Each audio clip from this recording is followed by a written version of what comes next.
Hello friends, welcome to Expert Guidance. Today in this video, we'll be covering the topic States of Matter of the Section 1 Principles of Chemistry of Edexcel IGCSE Chemistry.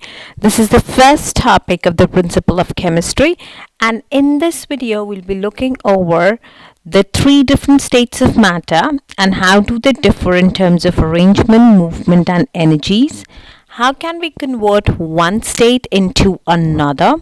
What are the changes that takes place when the change of state takes place?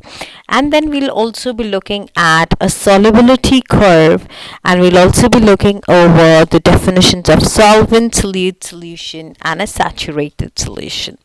Now I would recommend you to watch this video till the end, because in the end we'll be looking over some important key terms as well on this topic. So let's begin. Now let us look at what are the different states of matter. So this is just a brush up from your chemistry. So in solid, you can see that the particles are very close to each other. In liquids, they are slightly closer, and in the gases, they are further distance apart. The solids have a fixed shape, liquids do not have a fixed shape, and gases do not have a fixed shape. The solids have strong forces between the particles, liquids have weak forces between the particles, and gases have very weak forces between the particles. Solids have definite volume, liquids have fixed volume, gases do not have fixed volume at all.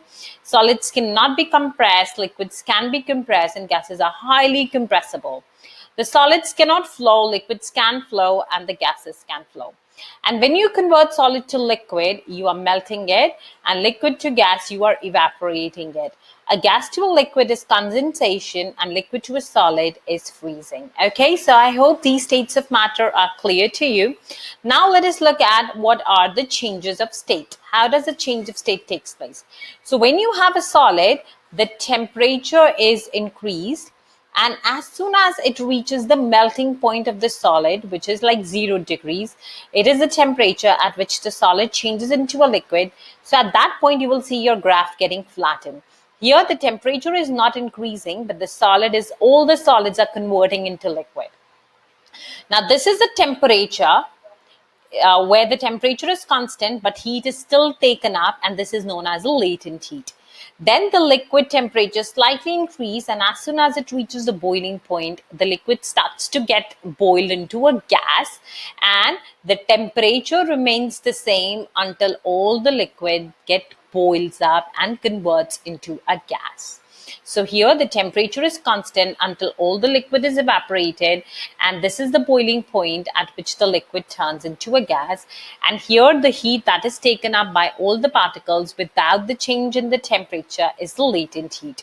So this is the latent heat of fusion, and this is the latent heat of vaporization.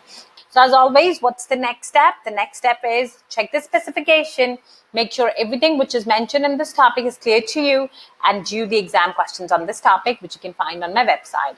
I hope this topic is clear to you. If you still have any doubts, leave a comment below, or come to our website where we have a 24/7 chat support till your exams.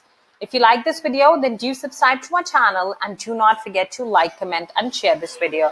I'll see you next in the next video. Till then, happy revising.